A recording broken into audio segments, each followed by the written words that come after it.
My understanding from them is that there will always be choice on planet Earth. And it's not about a good and bad choice. It's not about the right and wrong choice. It's about how we handle that when it doesn't fit our perception or our belief or our truth. Like if we're cleaned up enough from our past history, if what's happening in front of us that we could put on that it's dark, or that that it's not really the light that we're resonating with. It's how do we perceive that? Welcome to Conversation for the Soul. I'm Linda Christine. Today I talk with Darlene Grift. And oh my gosh, I say this all the time, but this was such a good conversation. Darlene is a medical intuitive. She's a mediator and translator who assists in wisdom and guidance from what is called the Evolves Collective.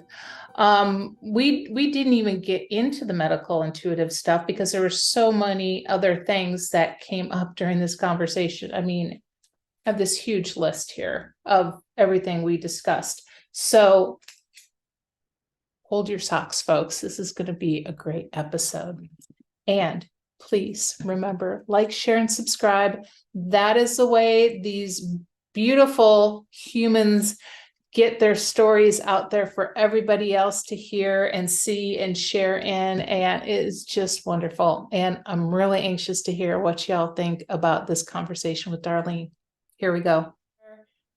Welcome, Darlene. It's so wonderful to have you here today. Yeah, it's been a while since we tried to connect, but we're good. Yeah. It takes a while sometimes to get those schedules aligned. Yeah. So I want to start like I ask everybody that I have on here. How did you begin this expanded consciousness journey? What cracked you wide open, or was it multiple things? I've always had an interest in the human body because I wasn't, my mother wasn't supposed to be pregnant with me. She stayed in the hospital 3 months after I was born. I was a twin, and I lost the twin early on. And so there's been that curiosity about that. But the multidimensional place really got cracked open. My mother was in a inner child workshop that she was in the first one, and I was going to be co-leader in the ones following, but they didn't want us together. So she had done a recording. There was a past life regression or a past regression that she wanted to figure out what was really going on. And when they recorded it, both the therapist and she said, we would really like you to listen to this, but don't listen to it with the kids, because my kids were all like 8 and under. I had 3 of them at the time. And I remember listening to the recording, and it was a place where she was abducted, or at least she was in her. I can't say she was taken on a ship, but she had 2 visitations that she was not able to move. And they were one being was on one side, one being was on the other side, and she couldn't move. And she was terrorized by that. And so this voice came up inside me that said, that was not us. It was not me. And it kept repeating it. And I'm like, I have no idea who this is or what that's about. So I did my own regression with the therapist, a week or so later. And what came out of that was a being called Eli Wazar. And he was one of my past lives, but he was also considered an ET. He was also considered a multidimensional being. And so that kind of opened me up for, I guess it was about 5 years that I channeled him, because he came in to complete a timeline with a group of people that I had just met that were about 2 hours away, which is actually where I live now. When this all cracked open, I was in Pennsylvania, and these people were coming in as clients probably within like 2 to 3 weeks before all of this happened. So it was really synchronistic of how it all came together. And eventually I moved up to the Catskills. I was told at age 40, when I was my birthday, when I woke up in the morning, they were like, and you're moving. And I'm like, no, I'm not. And then they were like, yeah, you're moving. And I'm like, no, I'm not. And I walked around for 3 days saying, no, I'm not. And then my mother said, because we had a business together, And she said, I think we need to move. And I'm like, oh, oh, okay. Confirmation, right? So, yeah. Wow, wow. So did she go into the regression to find out about that twin that never made it through, or No, she no? went into regression because this was like 15 years prior to, where she remembers losing time.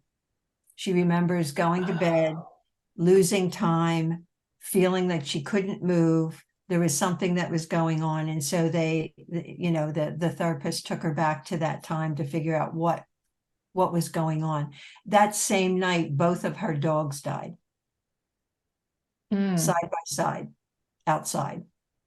And so it was just very peculiar for her to have an understanding of what was going on. Why did they both pass? One was an aged dog, but the other one was only like 3 or 4 years old, and they passed right. They were barking, that she remembers when she went to bed, and then they stopped, and then this event happened. So she was just curious about what that was, what happened that night.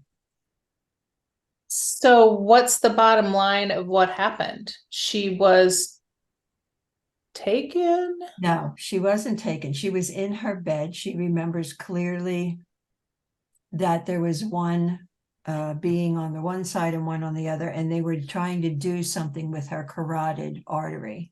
Ooh. And she was terrorized by that. What I found out later with working with the multidimensionals, those that work with me, is they were trying to help her because they gave her another 20, or she lived another 20 some years past that, maybe even more. She was 86 when she passed. So that was probably when she was in her 50s. And they were trying to help her, but there was no way for them to communicate with her because she was so fearful. They couldn't, they don't speak. They would do more telepathy. They would more have her, anyone that would have them resonate with them to calm them, as opposed to, but she was so terrorized. But they did help. They did do what they needed to do. I never really found out what that was, but yeah. Wow. And then you had a regression and found out that you are a multidimensional being. Yeah. And I had I didn't even know what multidimensional was till years later. All I know is that this voice came through, and then Ellie came through, and he was working with a small group for a period of a few years till that timeline got replaced, or it got healed, because he needed to say whatever he needed to say to his people then. And then and at the same time, he was introducing me to the council. So from that time, for another 23 years, 25 years, there was a set council. I would go into the council room, which was an intergalactic teaching facility. And there would be 9 of them there. There'd be 9 on the council, but they would always leave 3 seats open for visitors because it was a teaching facility. And that was primarily who I worked with for 20 some years, until that shifted. Okay, now when that happened, how did that look as from your human perspective? The council, you mean, or Yeah, yeah. So the council room, so I would be taken to the council room. So in a meditation, or it didn't really happen to be like, it wasn't as formal as that. I'd be taking there at night. If I'd be working with a group, I'd open it up to the council room. It was more about this, and it was a process for me to even understand what this was. There was a curiosity about it, how to manage it, because I channeled Ellie Wazar. From that time, I didn't particularly care for channeling. I didn't like the energy coming through my body, and me feeling like I was not, for lack of better words, not in control of it. Like what was that coming through, and not being participating, like I couldn't ask questions. So when he was leaving, and he actually just moved into the council, what happened was he was done of his timeline. And so when he introduced me to the rest of the council members, I said, I'm not bringing in 9 beings, like I have no intention of doing that. Right. So could I do something else? And they said, you can do it as a multidimensional mediator, where I would go to the council room. I'm very visual, so they would show me what's in the council room. Then I would articulate that. Then this is what this one's saying. This is what that one's saying. Sometimes it was how to work with them together, because maybe they were showing me a timeline that they existed that had a discrepancy between the two of them. So how would you mediate us? What would you say? How would you connect to this one being in this, and how would you mediate so that we end up in a neutral field, within the council room? So it was a lot of training. So the purpose of the council is for training, or does it serve other purposes as well? So the council, as it evolved, okay, so through the years, it was a lot of training for me. It was a lot of healing of past lives. It was, I would say, mostly for me, but they worked with most of my clientele at that time as a medical intuitive, right? So they would come in. I not only see, but I'm auditory as well as kinesthetic. So however they would interrupt the session in some way to say this, do this, say this, and I'd be going, no, no, no. And then I'd have to do it. Because they just wouldn't leave me alone. So that was kind of the way that they interacted with me for those 20 some years. And then they evolved. So they became the evolves. And so that is more one voice. And that is still a mediation. But now we go to what's a place called the white space instead of the council room. And that's a place of co-creativity and neutrality. And their mission, which is part of the series of the 5 books that are in the process that I'm writing with a co-author, is that part of that process, or their mission to come in, is to clear humanity of their karma and their timelines and anything. Like they know that we've been, for thousands of years, been accumulating karma or timelines that are not complete. They're unfinished business. They're not aligned with, so we're very full of that, whether that's cellular level or spiritual, energetic level. And so they're coming in when I work with groups or clients, they come in to help remove or heal or integrate those timelines so that we are, one, more whole as being a multidimensional being, but we're also more open and spacious and expansive to take in the new information. Like, what do we want to co-create? They're big in that. Like, you're creators. What do you want to create? We can help you align with that. We can help you get that. We can give you ideas of how to do that. Okay, but you're the creator. We can't step in and do anything for you. We can assist you, but we can't do it. Maybe you can answer this. What is, or have you learned, what is the overarching purpose of us being on this planet?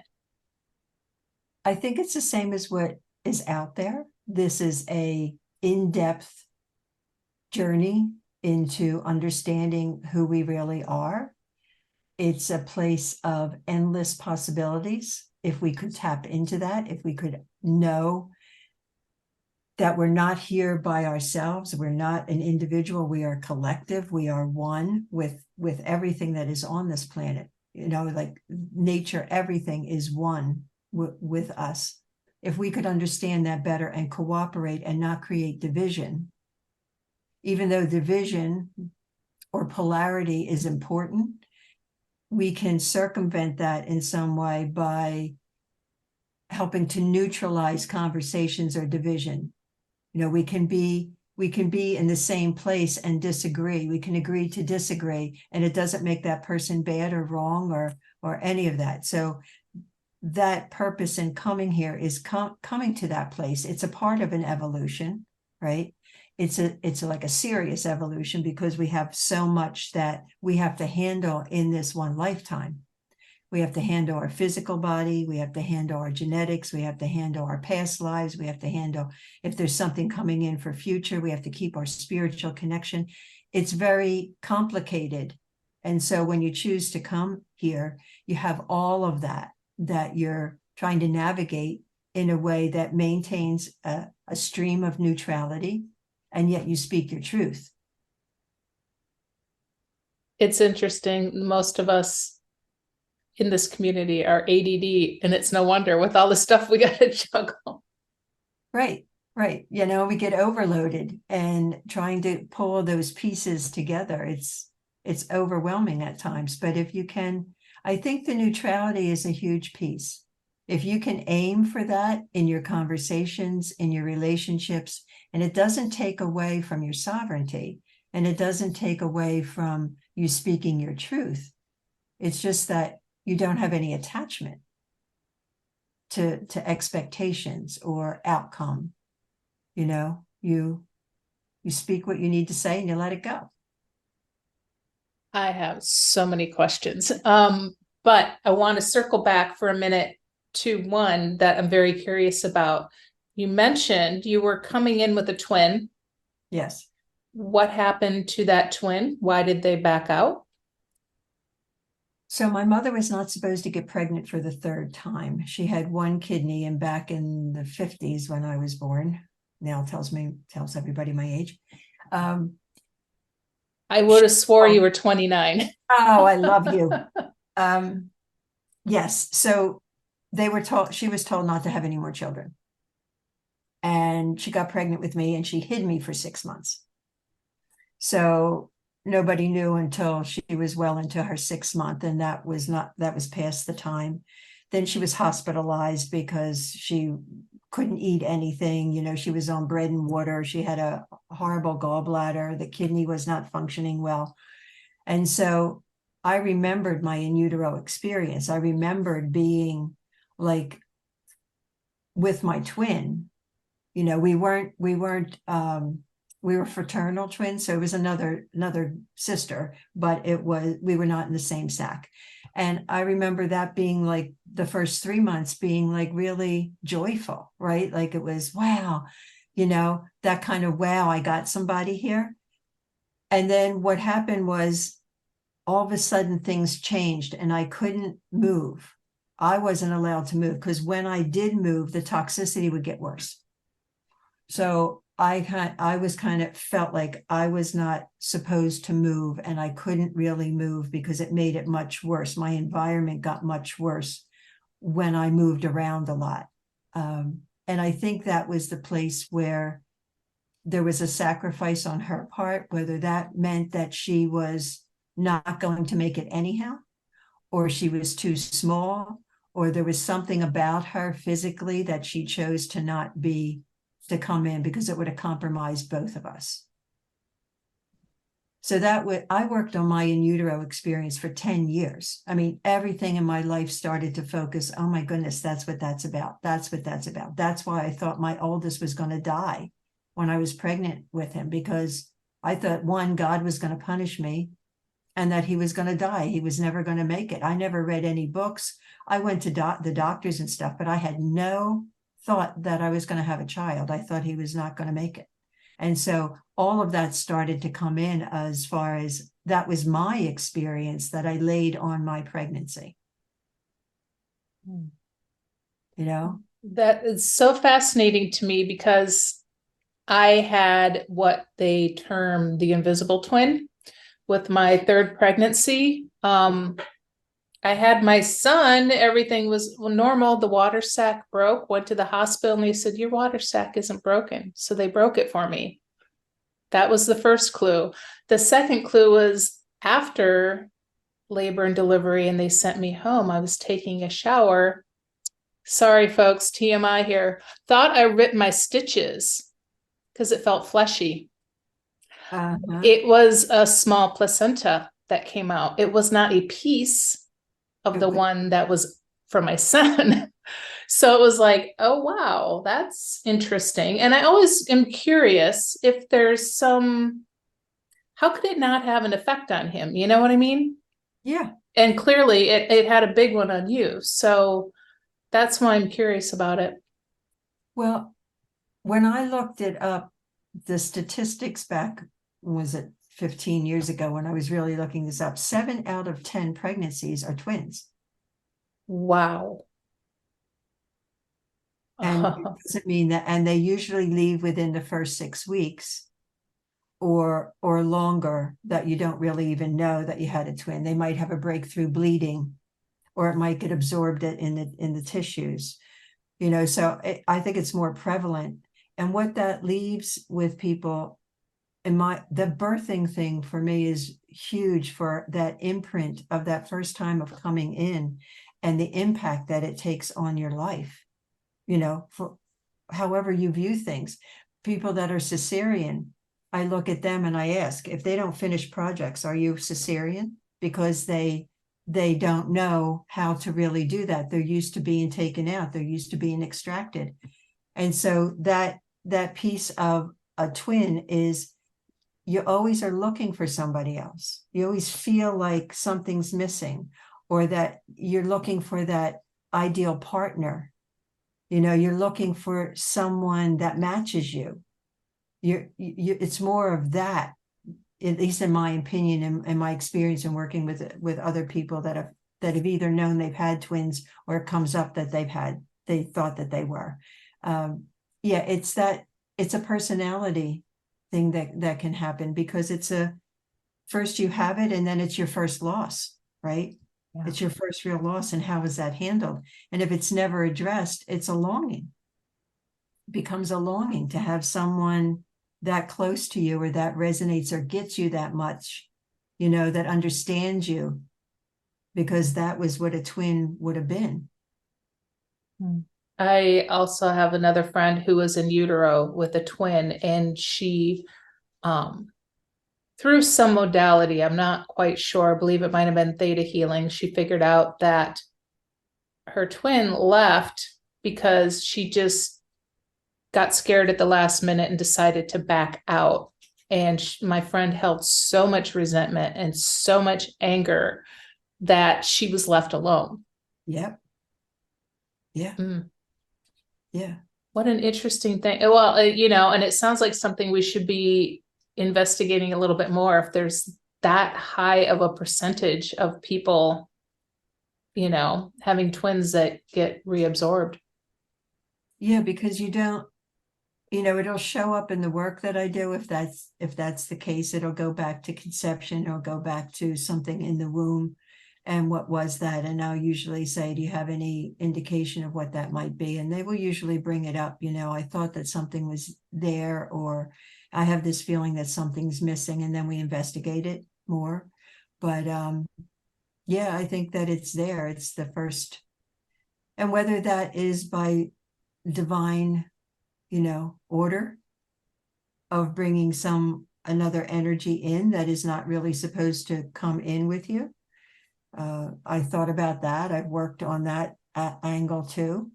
That is it an accompaniment for certain people, for that energy or that being or that soul level to come in, knowing that it didn't want to be here in the birthing experience. It's just coming there to make sure you arrive okay.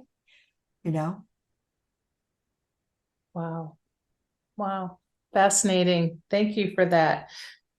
Now let's dig into, we talked about your console that's now the evolves. I'm curious what their viewpoint is, and yours, on the dark forces that are controlling the planet right now. We need the yin and the yang, the good and the bad. I get all of that.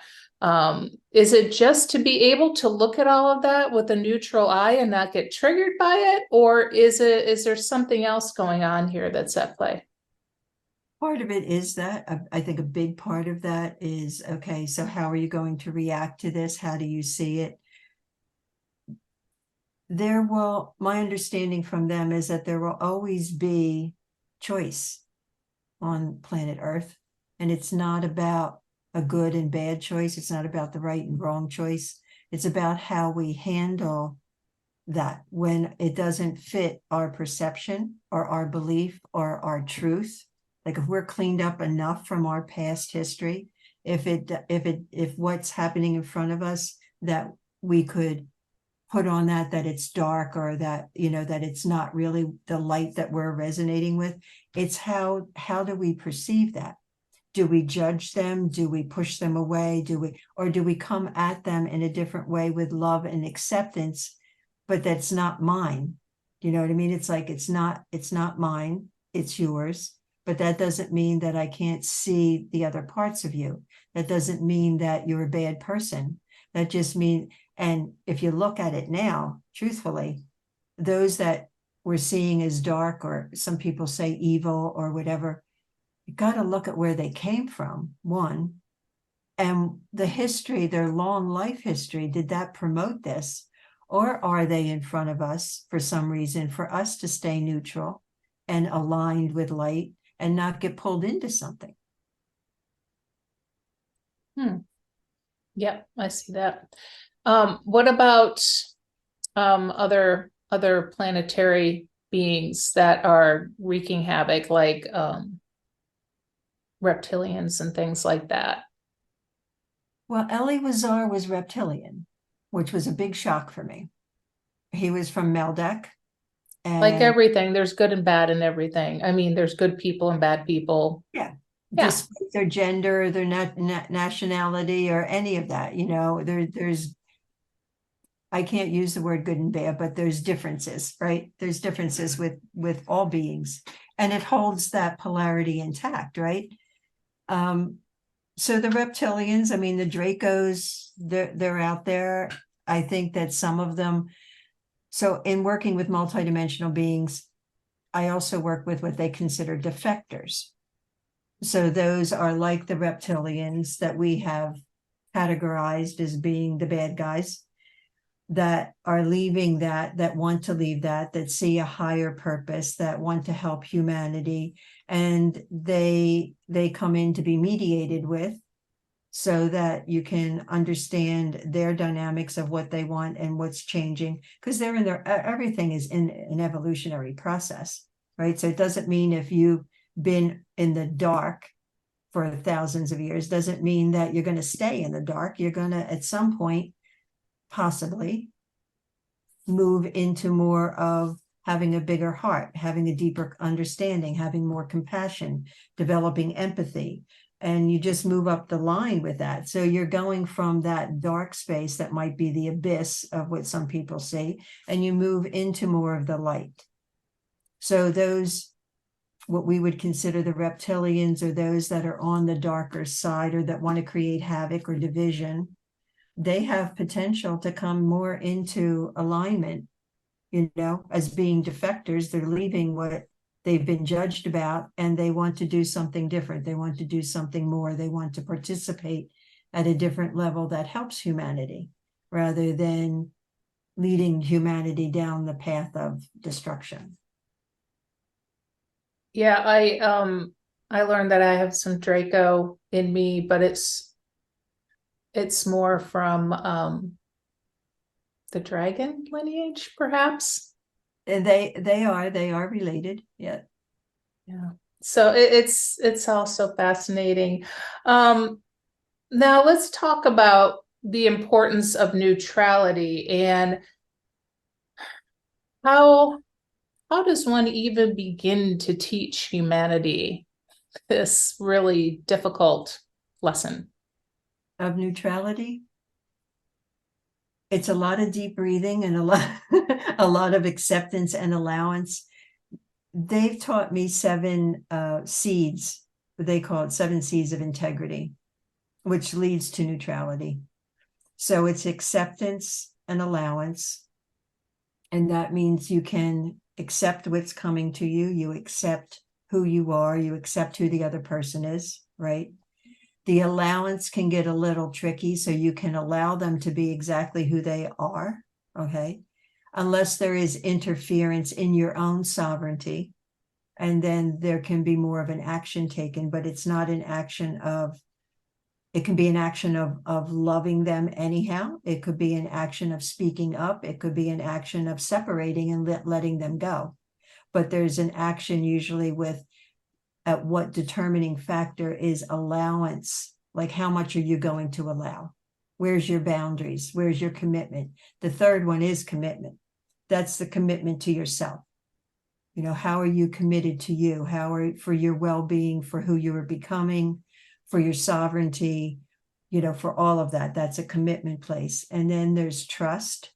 How do you trust yourself? It's not about trusting someone else. Many people don't trust their own decisions, right? So how do you become discerning? How do you trust yourself?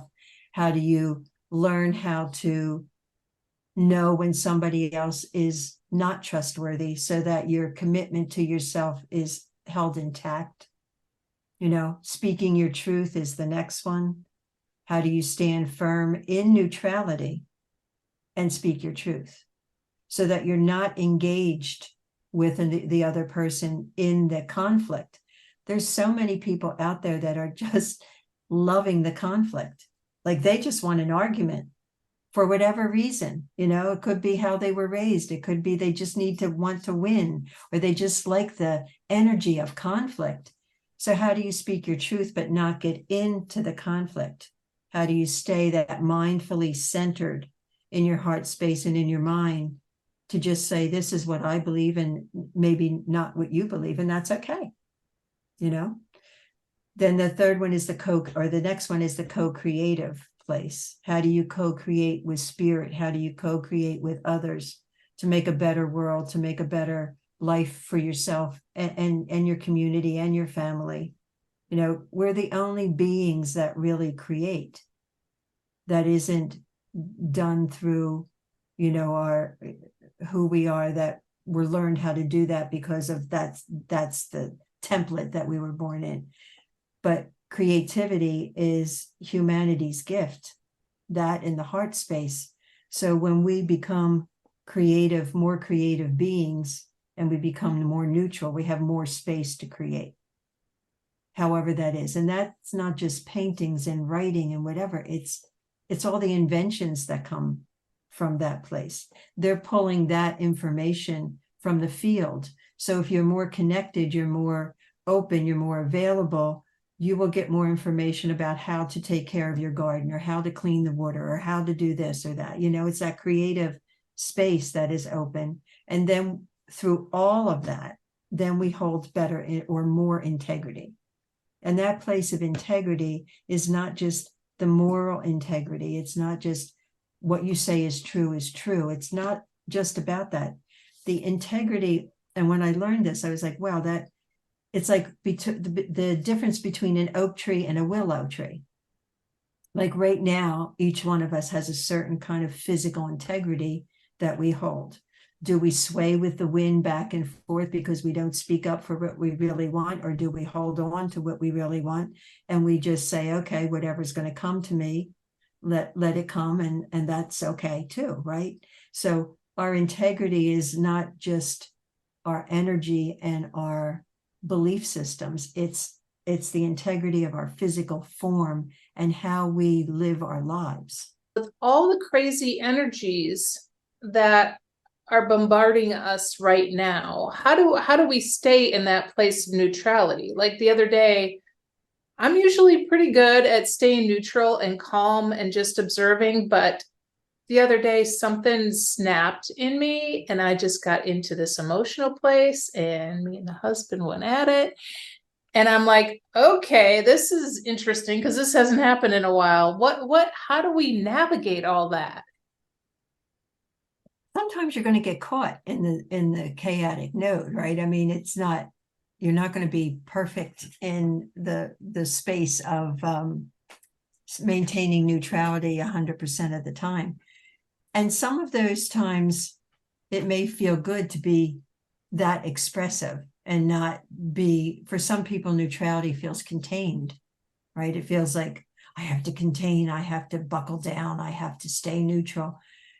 And that freedom to express in a bigger way, it's what you do after that, right? So do you hold the disconnect? Do you hold the anger? Do you hold all of that? Or can you come back in, take accountability?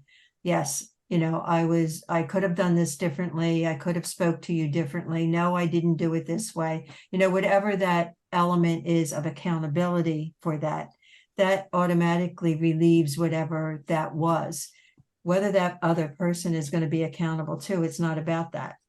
It's about you coming back into the resonance of accountability because you claimed, or resonance of neutrality because you claimed accountability. I have a very stubborn soul, Darlene.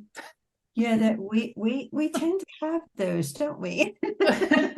It's frustrating because I want to do the right thing, but then I'm like, damn it, why do I always have to be the one doing the right thing? Yeah. And when you own your sovereignty, it's really all about each one of us anyhow, isn't it? The other person is just a reflection or a mirror or whatever, our teacher in that moment. And if we can remind ourselves of that, like for me, when I'm like, if I had a very busy flowing day, right? And at night, I don't feel like I have that connection because I'm too full. You just have to wait sometimes to come into the neutrality. Sometimes it just takes time to come into it. It's not something that you can create all the time to just go, oh, I'm going to go from this space to neutral. You have to learn how to navigate it. Yeah. Let's talk about the power of creating. So, what do they do on other planets? Do they not have music like we have music? Do they not have art like we do? Do they not have magical inventions being made all the time? And what can we benefit when what is the benefit when we harness this creative energy and power that we have? They are very creative. Sound is big for them, sound and light. And what we're bringing onto this planet is very big for them and how they function, and how for them it's their mana. It's that powerful for them, sound and light. So they create that as much as they can on whatever in the multidimensional level of those that have evolved past what we are, right? They bring that in as really a welcoming place of who they are and what helps them to resonate. It's part of the fabric of who they are. So creation for them, and it depends on if they're physical form, because not all multidimensional beings are physical form. So if they're in physical form and they are more evolved than we are, then yes, there's inventions out there, there's creativity out there, they do whatever they need to do to advance in their next evolution. They're not just sitting there saying, oh, I'm good. I'm good enough, right? They're moving forward in whatever way that is. So for our creativity, it's really about opening that space up to allow yourself to create in whatever way that is. Because when you take even a look at how creativity or writers or anything, artists, the starving artist, they're not given that permission or that value of who they are. And yet it is one of our deepest, most spiritual connected places, is to create, and it feeds the soul. So if you can express, maybe you're not a talker, but maybe you can write, or maybe you can paint, or maybe you can sing, or maybe you can, act or whatever, to just move that energy through you, and you become more whole-souled because of that creative energy. You're not blocked. For me, as a medical intuitive, like creativity is a huge piece of health. What are you going to do to move that energy through? There's so many things that you can do. Visualization is part of creativity.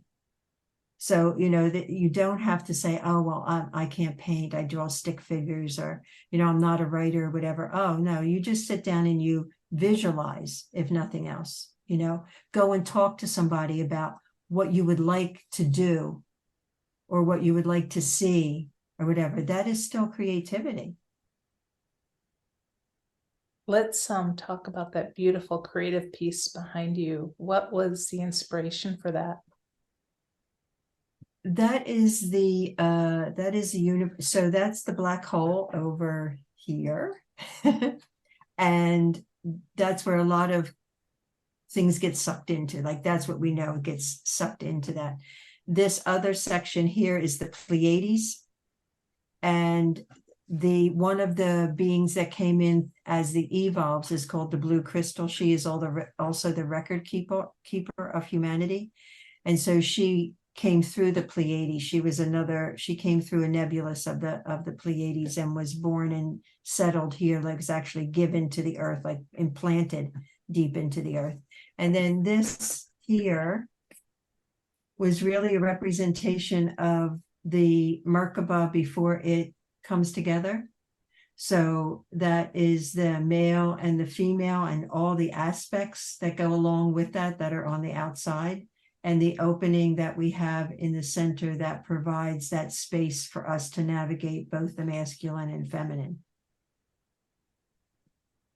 That is so beautiful. There's so much energy behind it, just looking at it. Yeah, I really enjoy that painting. Is 4 by 6. Wow. Yeah. I love big paintings. My first painting that I painted when I was 13 was 4 feet by 28 feet, and it was around a pool. Wow, that's cool. Yeah. That's neat.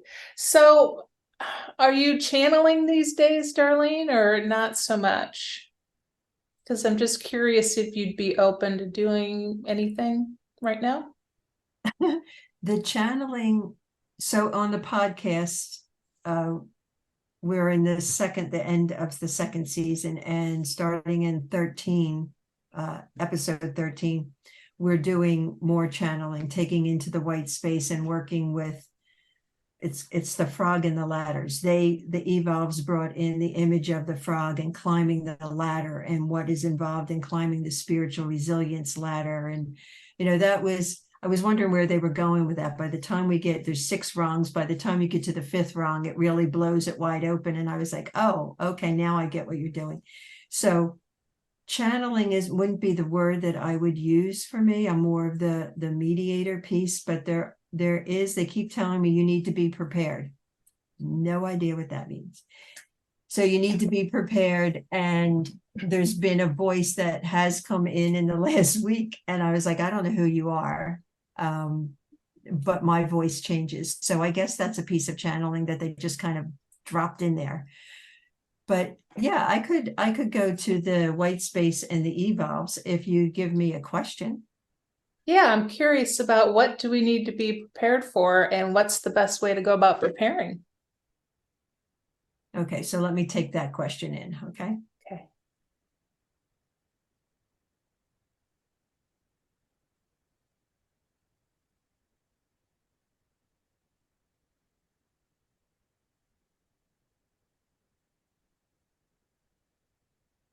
So they would say being prepared for everything but expectation of nothing, because that is that place of neutrality.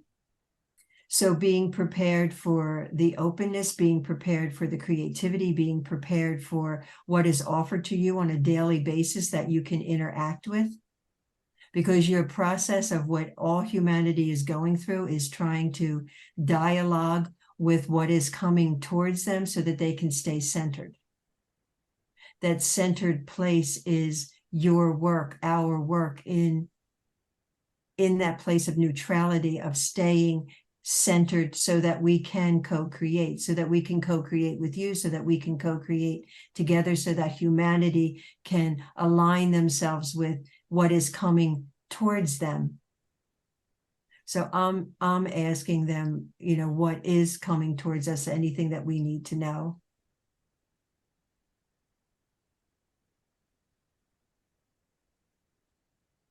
So they're saying there's a gift. There's gifts that will come, continually coming. They have been coming towards you for the last 30 some years.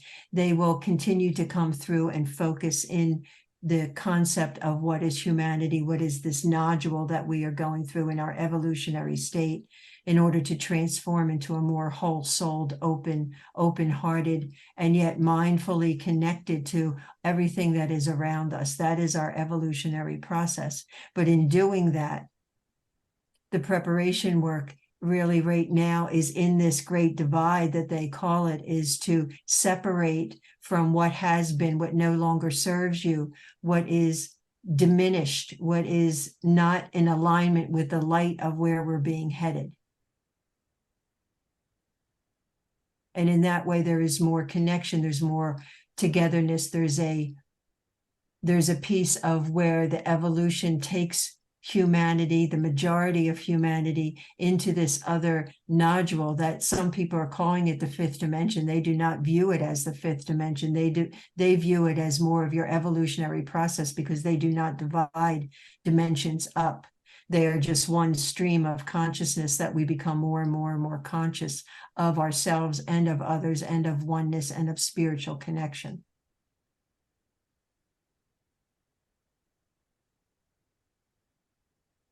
Thank you for that. Go ahead. What, may I ask one more question? Yes. What would be the single most important thing that we should be focusing on right now?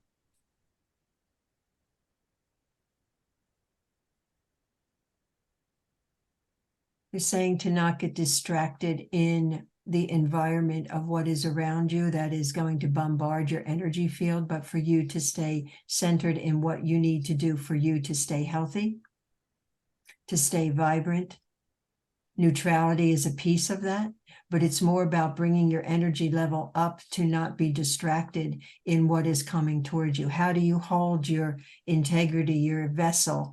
How do you hold that as you navigate and you walk through life? That is the more valuable thing. In fact, they're saying that the physical piece of your health is more important now, because there's been so much that has happened in the last 3 to 5 years that have impacted humanity's resilience, that it's important to keep that as clear and as clean as possible. They've been bringing up water and the integrity of water and what water does for all of us. And so staying hydrated with clear, clean, pure water, refreshing ourselves with that. Not only that, but looking deeper into the consciousness of water is important in the alignment of health and well-being. And so they're physical, they're saying, we have been told to, it starts with each one of you, and that is true in the essence of starting with each one of us. It is now more important to take care of the physical form, because without the physical form, many of you are leaving. Many of you have gathered so much negativity in your life that you are leaving through disease and illness in some way. And so we need you here, and this physical form needs to be valued and get nourished and taken into consideration of keeping yourself here. That's how they would answer that. Thank you. I appreciate that. Is there anything coming up that we should hold some awareness around?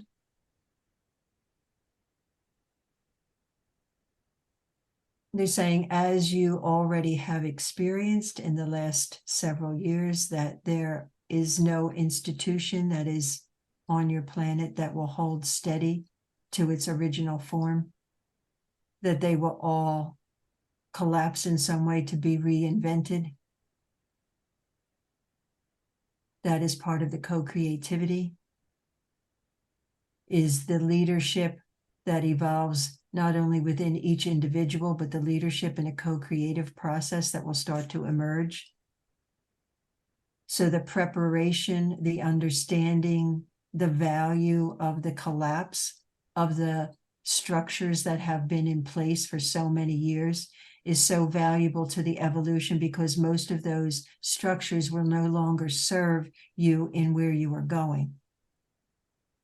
they need to change. They need to be reorganized. And it's not to prepare for the negative that is happening around you. It's prepare for the light that will be happening around you. It's for you to understand that these light particles that are all around you in that dark places that you see, that light will become brighter, that light will lead you into a more whole place of how communities and families and organizations that will start to arise from that will take care of more of the planetary needs, that will take care of Earth, that will take care of the children, that is coming, that is actually here. It's a wave that is moving through all of you.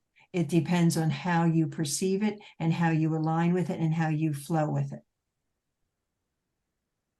Thank you so much for that. Who are we speaking with that we may thank and show gratitude to for this beautiful message? They identify themselves as the evolves. Okay. They are a group of multidimensional beings that come from many planetary space, that live on this planet as well, that though you cannot see us, that we are here. All right. Well, we thank you, Evolves, for being here today. Thank you. How do you feel after that? Well, that was interesting. That last part was, for me, so powerful, because I feel like a lot of times we can really get caught up in the minutia of the collapse of everything, and it gets a little scary sometimes. But the way they put it was so perfect. You know, focus on the light particles around all of that. Mm-hmm. And the creativity that goes into the rebuilding and restructuring of all of that is such a beautifully aligned place to be during all of the chaos. Yeah, we don't see it. See, that's the thing. We only see what we're told to see, the most part. And that isn't usually great stuff. It's designed to keep us out of our sovereignty and into a fear space, for whatever reason that is, you know. But if we want to create something, we have to look at what's we're not seeing and what we want to see and what's underlying that may be hidden right now, but it won't stay hidden. So beautiful. Darlene, where can people find you? And do you have anything special going on right now that you'd like to share with folks that may be listening? So they could find me at soulunion.com. That explains a little bit more about me and what I do. It has my artwork up there. The podcast is also on that under media, I believe it is, and they can contact me there. Once a month on the third Sunday of the month, we do, the Evolves do, we go to the white space. It's from Eastern Standard Time. It's from 2 to 3:30. And we go to the white space and they work collectively and individually. Like people will get, instead of their names coming up, they will get numbers. And so the Evolves in whatever subject matter that they're talking about, they usually, and this has been happening for the last couple of years. We've been doing this for 6 years, but the last couple of years they had numbers for people. And so if they're working on the dynamics of betrayal or, you know, the 5 basic wounds, they will go down like number 1, it's number 4, number 3, you know, they will go down and they will assign where the issues are lying within that person's individual life, right? But they use numbers. So it's both a collective that they work with us collectively, and sometimes, and a lot of that times is once we are worked with, then there's a ripple effect that they tell you to send that out so that it's not just contained within this group. And then they work individually with the numbers. So those are the 2 things. Eventually I will be doing a Zoom 3-part workshop that will probably be in the spring. And I'll just put that up on, and Cosmic Travelers is the group on Facebook. Wonderful. I'll put links to all of that below for anybody that's curious about it. And Darlene, I really appreciate you being here today. And I would love to have you back because there are so many things that we didn't even get to. Well, I would love to come back. You're very engaging. Oh, thank you. I appreciate that. Thank you very All much. right, my dear. Have a Bye-bye, wonderful everyone. time. Bye.